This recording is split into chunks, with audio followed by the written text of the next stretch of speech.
Hello friends, कैसे आप सब। आज मैं बात करने वाला हूँ बिहार बोर्ड 10वीं एग्ज़ाम 2024 के बारे में, जो आज से शुरू है, यानी कि 15 फरवरी से। कल 16 फरवरी है और कल जो एग्ज़ाम होने वाला है उस सब्जेक्ट का जिसमें सबसे ज़्यादा बिहार बोर्ड में फेल होने वाला सब्जेक्ट है मैथ, गणित। जी, सबसे ज़्यादा बिहार बोर्ड में लगभग 70 से 75% बच्चा गणित में ही फेल होता है। इसका सबसे बड़ा कारण ये है, एक तो कारण ये है कि वो पढ़ाई नहीं करते। जो सबसे बड़ा कारण है, जो बच्चा अगर पढ़ाई नहीं करते उसके लिए गणित में पास करना थोड़ा मुश्किल है। मैं इस चीज़ को मानता हूँ, मगर बहुत से बच्चा पढ़ाई करने के बावजूद उसमें फेल होने का सबसे बड़ा कारण है, एक तो वो उस चीज़ को प्रैक्टिस नहीं करते। मैथ एक प्रैक्टिस की चीज़ है, प्रैक्टिस नहीं करते, और प्रैक्टिस करते भी है तो उनके अंदर डर ये भरा हुआ होता है कि मैथ है, क्या पता क्या होगा, कैसा क्वेश्चन आएगा, अगर आउट ऑफ सिलेबस आ गया। बहुत सही सा बच्चे के दिमाग में ये भी आता है कि आउट ऑफ सिलेबस आ गया। बहुत सही सा बच्चा है जो पिछले साल आकर मुझे बोल रहे थे, सर आप ये पढ़ाएं और ये क्वेश्चन मेरे पास नहीं आया सर, ये ऐसा है। तो सर देखिए, मैथ का जो क्वेश्चन होता है, टाइप्स ऑफ क्वेश्चन सेम होता है, बस उसका अंक जो होता है वो अलग अलग हो सकता है, जो मैथ से जुड़ा हुआ नहीं। ज़रूरी नहीं कि आपको जो हम सब्जेक्ट पर जो पढ़ाए, जो क्वेश्चन पढ़ाए सेम क्वेश्चन है, उस टाइप का क्वेश्चन आपको करता बिहार बोर्ड। सेम क्वेश्चन होना ये कोई ज़रूरी नहीं है। दूसरी बात यह है कि बहुत सही सा बच्चा है जो बोल रहा है, सर कि मेरे टीचर बताए हैं कि अगर तुम्हें कुछ समझ में नहीं आए तो बी वाला पर ज़्यादा ऑप्शन टिक लगाना। कुछ ऐसे बच्चे जो बोल रहे हैं सी पर ऑप्शन पर ज़्यादा टिक लगाना, तो उसमें सी ऑप्शन है 50 में कम से कम 30 सी ऑप्शन रहता है। कोई बोलते हैं 50 में कम से कम बी ऑप्शन होता है। ऐसा कुछ नहीं है। बिहार बोर्ड है, क्या कैसा क्वेश्चन बनाया है नहीं बनाया, ये बात मैं आपको ऐसे कैसे बता दूँ। मैं आपको अभी वीडियो के माध्यम से बता दूं कि आप बी वाले पर टिक लगा के आ देना, और बी का 2 ही आंसर सही है। कल होकर आप तो कमेंट में गाली दोगे मुझे कि सर आप क्या बता दिए सर, वैसे तो मैं कुछ मिला के लिख देता तो इससे ज़्यादा नंबर आ जाता, आपकी वजह से मेरा 2 ही नंबर आए, 3 नंबर आए।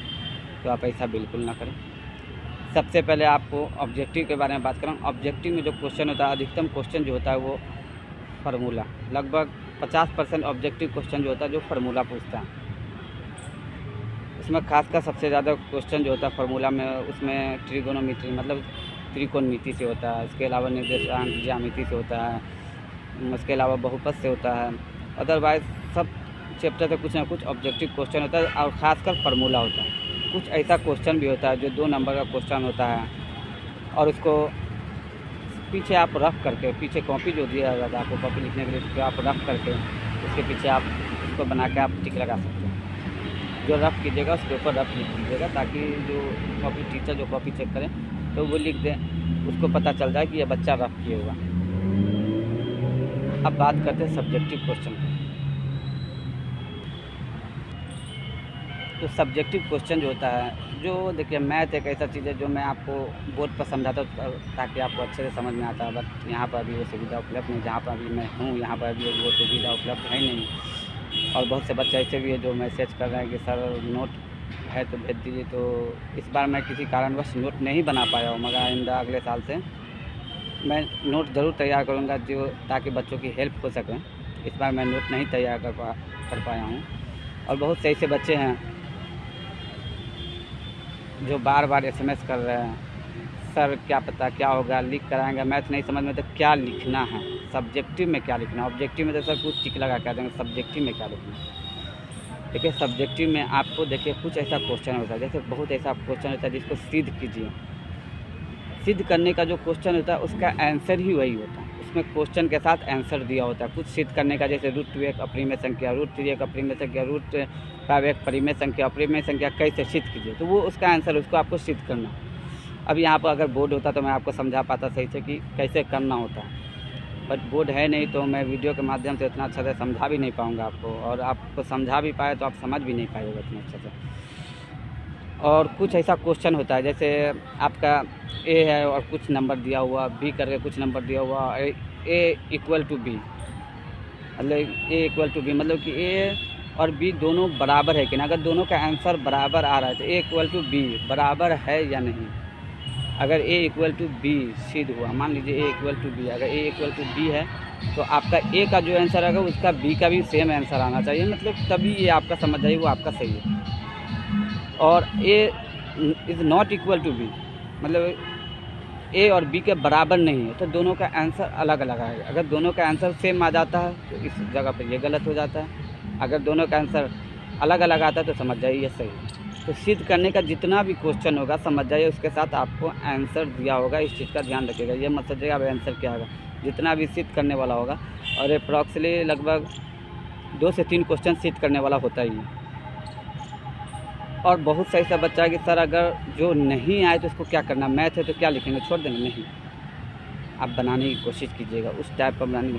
5 नंबर का क्वेश्चन है, कम से कम जितना हो सके 4 लाइन 5 लाइन 6 लाइन 7 लाइन तक उसको ले जाकर लास्ट में आपको आंसर जो भी आप तो उसमें कर भी क्या सकते हैं, आपको आता ही नहीं तो क्या कर सकते हैं, उसमें जो भी आपको मिला के लिख देना, आंसर लिख देना। अगर उस चीज़ को भी देख के कुछ ऐसा होता है, और बहुत ऐसा बच्चा सोचता है कि सर आंसर अगर सही नहीं आए तो नंबर नहीं मिलेगा, पूरा आंसर सही आने पर ही पूरा नंबर मिलेगा। मान लीजिए 5 नंबर का क्वेश्चन है, आप अगर पूरा बनाए आंसर आपका नहीं आया, आप कहीं पर मिस्टेक कर गए जिसके कारण आपका आंसर नहीं आया, जहाँ तक आपको सही, जहाँ तक आपका सही हुआ, जहाँ तक आप सही बना के लाए, उसके बाद कहाँ पर मिस्टेक किया, मिस्टेक से ऊपर तक जहाँ तक आपका सही उतना नंबर आपका जुड़ेगा।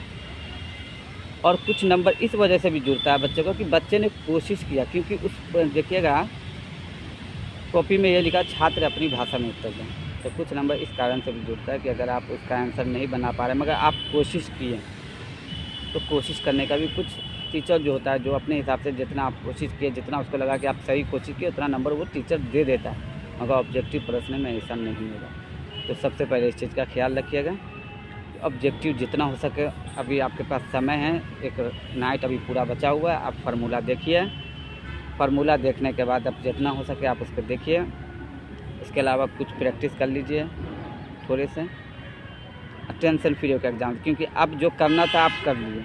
अब ये एक दिन में क्या हो सकता है और एक दिन में मैं भी क्या कर सकता हूँ, मैं भी एक इंसान हूँ आप ही की तरह, मैं क्या कर सकता हूँ। तो ऐसा तो है नहीं कि घोल के पिला दूँ और आपको आगे और जाकर आप जाइए और एग्ज़ाम दे दीजिए और बहुत अच्छा नंबर ले आइए। बहुत सारा ऐसा यूट्यूब चैनल देखा हूँ मैं, एक दिन में 100 के 100 नंबर, 1 घंटे में 100 के 100 नंबर, एक वीडियो देख ले 10 मिनट के 100 के 100 नंबर। अगर इतना आसान होता तो लोग सालों साल पढ़ाई क्यों करता है, 10-10 साल क्यों पढ़ाई करता है। आप सोचने वाली बात है, अपने माइंड से सोचिए कि 10-10 साल जो इंसान 8-8 साल 5-5 साल पढ़ाई करता है वो 100 के 100 नंबर नहीं ला पाता है, तो एक दिन में या 5 मिनट की वीडियो 10 मिनट की वीडियो 100 के 100 नंबर कैसे आ जाएंगे। तो इन सब चीज़ों से दूर रहिए, क्योंकि उनको लाइक सब्सक्राइब चाहिए, सब्सक्राइबर बढ़ाना है, और हमको लाइक सब्सक्राइबर से मतलब नहीं है, उतना नहीं है, क्योंकि हम आपकी हेल्प करने हैं। अगर आपको वीडियो अच्छी लगे तो मेरी भी वीडियो लाइक कर दीजिएगा, और हो सके तो चैनल को सब्सक्राइब कीजिएगा। और अगर आपको जिस टॉपिक पर अगर आपको वीडियो बनवाना है, किसी आपको कोई प्रॉब्लम हो, कोई त्रुटि हो, कोई ऐसा टॉपिक है या कोई सब्जेक्ट है जिसको आपको लेकर बहुत ज़्यादा टेंशन है, चिंतित हैं, तो आप कमेंट बॉक्स में आप मुझे मैसेज कर दीजिएगा। और डिस्क्रिप्शन में मेरा व्हाट्सअप नंबर भी होगा, आप व्हाट्सअप के बहुत से ऐसे बच्चे जो मुझे बार बार कॉल कर रहे हैं, तो प्लीज़ आप लोग मुझे कॉल नहीं कीजिए, आप मुझे व्हाट्सअप कर दीजिए, जो भी होगा जहाँ तक हो सकता है मैं आपकी हेल्प करूँगा। डिस्क्रिप्शन में आपको व्हाट्सअप नंबर मिल जाएगा, वहाँ से आप मुझे कॉल कर सकते हैं। चलिए ठीक है, ऑल द बेस्ट। मैं आशा करता हूँ कि आपका एग्ज़ाम बेटर से बेटर जाए और टेंशन फ्री रहिए, और जितना भी सब क्वेश्चन दिया हुआ वो आप कोशिश करिए जितना हो सके आप उसको पूरा का पूरा बना कर छोड़ना नहीं है बिल्कुल भी, क्योंकि अगर आप जितना कोशिश कीजिएगा टीचर भी उसी हिसाब से आपको नंबर, कोशिश करने पर आपको नंबर मिलेगा, मगर आप कोशिश ही नहीं कीजिएगा तो नंबर कहाँ से मिलेगा। मगर ऐसा कुछ सोच के नहीं टिक लगा दीजिए कि बी पर 5 लगा दे, सिर्फ बी मार के चले आए और मालूम चला बी का 2 ही आंसर उसमें दिया हुआ था, कोई सी मार के चला, कोई ए मार के चला। अगर आपको नहीं समझ में आए तो आपका माइंड अपने दिमाग पर लगाइए, जहाँ पर आपको सबसे ज़्यादा शक हो कि नहीं ये आंसर सही सकता है आप उस पर टिक लगा दीजिए। मैं इतना ही आपको बोल सकता हूँ। और मैथ एक ऐसा सब्जेक्ट है, अगर यहाँ पर बोर्ड होता था ताकि मैं आपको थोड़े और अच्छे से समझा पाता, आप समझ भी पाते, मगर मैं अभी कहीं बाहर हूँ, इस वजह से मेरे पास सुविधा, बोर्ड की सुविधा है नहीं, जिस माध्यम से मैं आपको बोर्ड पर नहीं समझा पाया। मगर आइंदा इस चीज़ का अगली बार जो होगा उससे पहले मैं नोट भी तैयार करूँगा, नोट तैयार करने के बाद मैं बच्चों को नोट भी दूँगा, और इससे अच्छा बेटर से बेटर तरीके से समझाने की कोशिश भी करूँगा। और आपको जिस चीज़ पर, जिस टाइप का वीडियो चाहिए, अगर आपको वीडियो बनवाना है या कोई चीज़ से टेंशन है, कोई भी चीज़ से चिंतित हो, तो आप मुझे कमेंट कीजिए या व्हाट्सअप नंबर पर व्हाट्सअप कीजिए, उस टाइप से मैं वीडियो आपको बना के डाल दूँ। ओके, वीडियो को शेयर ज़रूर कीजिएगा ताकि ज़्यादा से ज़्यादा बच्चों के पास ये वीडियो पहुँचे और उनकी भी हेल्प हो पाए।